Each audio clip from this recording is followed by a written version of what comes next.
Hello, hello, it's Jen again, and today I'm going to show you how to make black beans in your Instant Pot.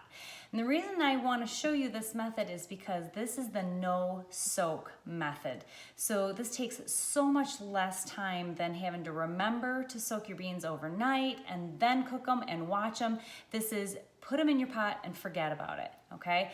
So tonight is a taco night, a Mexican night at our house, and I'm going to use these in our taco salads. So this recipe is so simple. This is really quick and really easy. And in my description, or I will probably put a link to the recipe that includes a lot of other flavoring options for you. But right now we're gonna cook them just plain, and then I'll show you how you can flavor them differently for other meals. But what I'm gonna do is use a 1 pound bag of beans, and 1 pound, I've got my measurements here, 1 pound equals 2 cups of dried beans, which then equals 5 cups of cooked beans. And obviously it's just 2 of us for dinner tonight, and we're not gonna be eating 5 cups worth of beans. So I'm gonna be using these, this is more like batch cooking, I'm gonna be using these in different recipes, so I don't want them all flavored the same way. So that's why I'm not gonna flavor them. Okay, so what you wanna do is you wanna take your bag of beans, your 1 pound bag of beans, and you're gonna rinse it. You're gonna put it in a colander, like I've done here, and rinse them really well and stir your hand around in there. Make sure there's no stones or anything like that. Take out any of the broken beans, the beans that maybe look funny, and take those right on out. And then you're just gonna pour the beans right in your pot. Okay? And then what you're gonna do is you're gonna add 4 cups of water. And that's it. That's all you gotta do, guys. 4 cups of water. So let's just add in that water. Okay, now here's an option. If you do want to season them and you want them to be the same flavor, I recommend doing it really, really easy. Guys, get some really good seasoning blends. The one that you can get at most stores, McCormick's, they have a really good Mexican seasoning blend. I use this on a lot of stuff. It's pretty good. It doesn't have any salt in it, so it's a really good blend. The other one that I really like to use is, this is actually one of my favorites. This is the brand called Flavor God. You can get these online, right through Flavor God. I think you can get them on Amazon as well.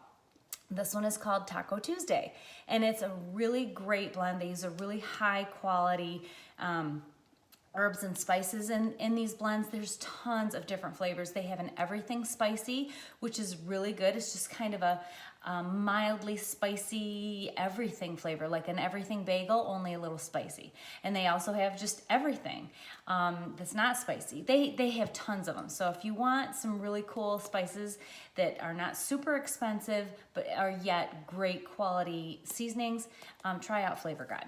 And then you would just put a couple tablespoons in there and mix it in with the water, and you're good to go. Okay, so now what you're gonna do is you're gonna put your lid on your pot. Make sure that your vent is in the seal position, and you're gonna click on manual, and you're gonna set it for 35 minutes. So your pot is gonna take about 10 minutes to come up to pressure. You're gonna let it cook for the 35 minutes, and then you're gonna let it natural release and count down for 20, okay? So when this is cooked and counted down, then I will come back and we'll show you the finished product. Okay, it's been 20 minutes, so I'm going to turn the seal to venting and make sure all the steam is gone. There was just a little bit left in there. And my float valve, you can see it here, it's slipping forward. The float valve anyway, right over here next to my ceiling venting valve has gone down, so it's okay to open.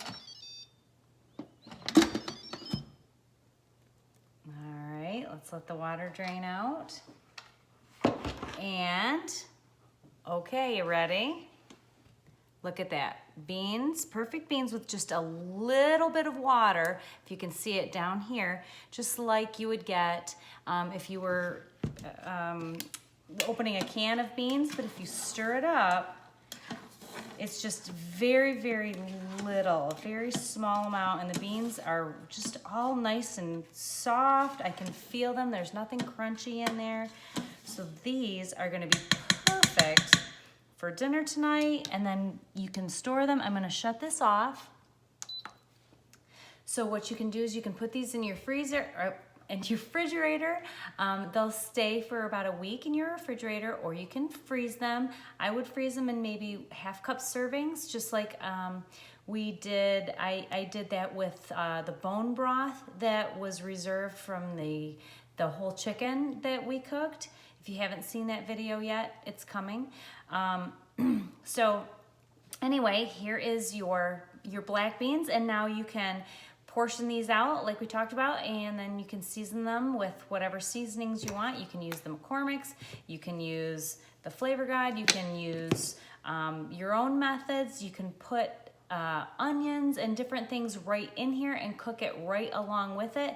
You would use the saute button and saute some of your ingredients, onions, garlic, and any other maybe peppers in there, and then some salt and pepper, saute it, and then put your beans and your water in and cook it from there. But I think plain is just good to start. That way you can have it for many different meals and you're good to go. All right, so I hope that was helpful for you and helpful to you. Just remember, 1 pound of beans equals 2 cups of dry beans, and then which turns into 5 cups of beans once they're cooked, okay? All right, have a great day.